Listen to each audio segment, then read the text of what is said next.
Waktu beberapa menit kita coba ke Zoom virtual lagi. Di sana ada Pak Hanafi dari Malaysia. Assalamualaikum Pak Hanafi. Bisa dengar suara kami Pak? Boleh dengar suara saya? Ya. Masuk suaranya Pak. Silakan Pak. Assalamualaikum Buya dan sahabat-sahabat semua. Salam. Saya yang pertama sekali saya nak ucap terima kasih kepada sahabat admin di Malaysia, Ciki Jing ya, kerana membantu saya untuk join the group dan mengikuti kuliah Buya. Saya anggap baru dalam kuliah ni.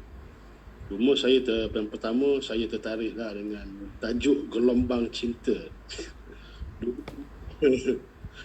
Sedap nama tajuk ni sebab dulu pernah juga belajar daripada ajaran BBM, Bung Baginda Mokhtar, yang mengkaji tentang gelombang ataupun wave, yang mana gelombang ataupun wave ni pun adalah salah satu daripada rahsia-rahsia kekuasaan Tuhan, kan?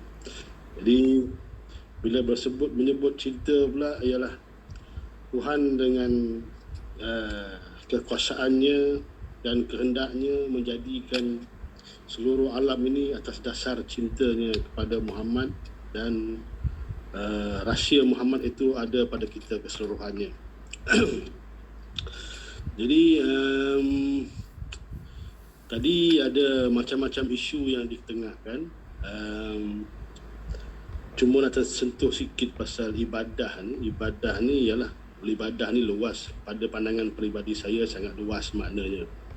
Cuma apabila ada persoalan tadi tentang ibadah ritual ni, pada saya lah kita sekadar memurnikan sifat kehambaan kita kepada Tuhan. Macam yang Buya sebutkan tadi, wa ma khalaqtul jinna wal insan illa liya'budun.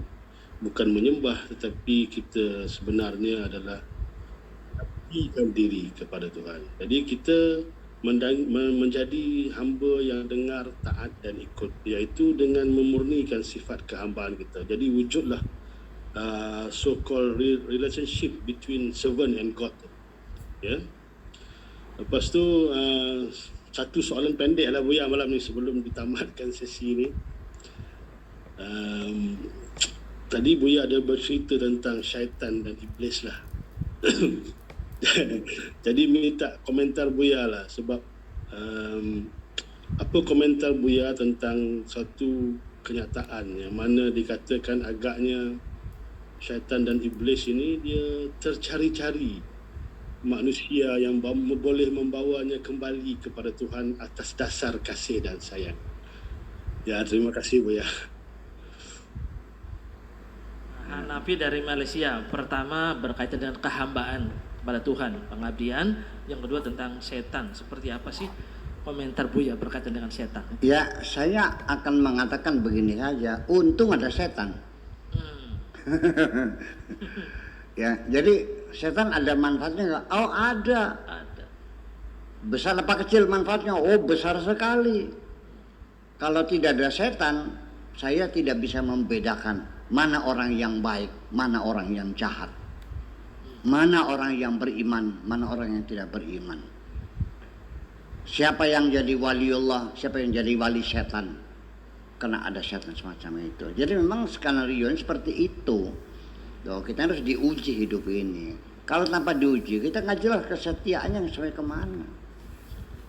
Ya, jadi nanti pada akhirnya seseorang itu dalam mengabdi kepada Tuhan, ketika semuanya difasilitasi dengan fasilitas yang sempurna, diberi kemudahan-kemudahan, datangnya dijemput pakai limosin, ya kan, datangnya dikalungi dengan untaian bunga melati, dengan karpet merah, dikasih uang banyak, nggak ada hebatnya. Justru karena ada setan yang menggoda itulah, maka makna hidup sebagai perjuangan dapat kita rasakan. Tanpa ada setan itu, hidup menjadi tidak nikmat. Karena kita tidak teruji. Kalau Anda tidak pernah sakit mata, Anda tidak akan mampu bersyukur atas nikmat mata. Anda tidak akan bersyukur mendapat hidayah dari Allah kalau Anda belum pernah disesatkan oleh setan. Yang penting setan tidak perlu ditakuti. Dan jangan pernah menyalahkan setan. Ya sudah, salahku, bukan salah setan. Lagi-lagi laknatullah ala setan. Lagi-lagi la'anahullah. Nggak usahlah kita melaknati setan, nggak usah menyalahkan setan. Sebab saya konfirmasi setan sendiri, saya konfirmasi setan, kamu marah nggak dipersalahkan oleh semua umat manusia? Dia bilang tidak. Lah, jadi ini gara-gara setan, ini gara-gara godaan setan, aku berbuat jahat. Setan-setannya, kamu marah nggak disalahkan? Enggak. Malah dia lebih senang disalahkan orang. Tahu rahasianya apa? Ketika engkau menyalahkan setan, itu pertanda engkau tidak merasa bersalah. Ketika engkau tidak merasa bersalah, maka sulit bagimu untuk bertobat. Itu yang ditunggu oleh setan. Makanya yang penting dalam hidup ini jangan berusaha bagaimana tidak salah. Yang penting bangunlah sensitivity dalam diri kita. Ketika bersalah segera sadar, segera minta ampun, selesai. Itu saja persoalannya kok. Itu saja kira-kira. Baik. Segera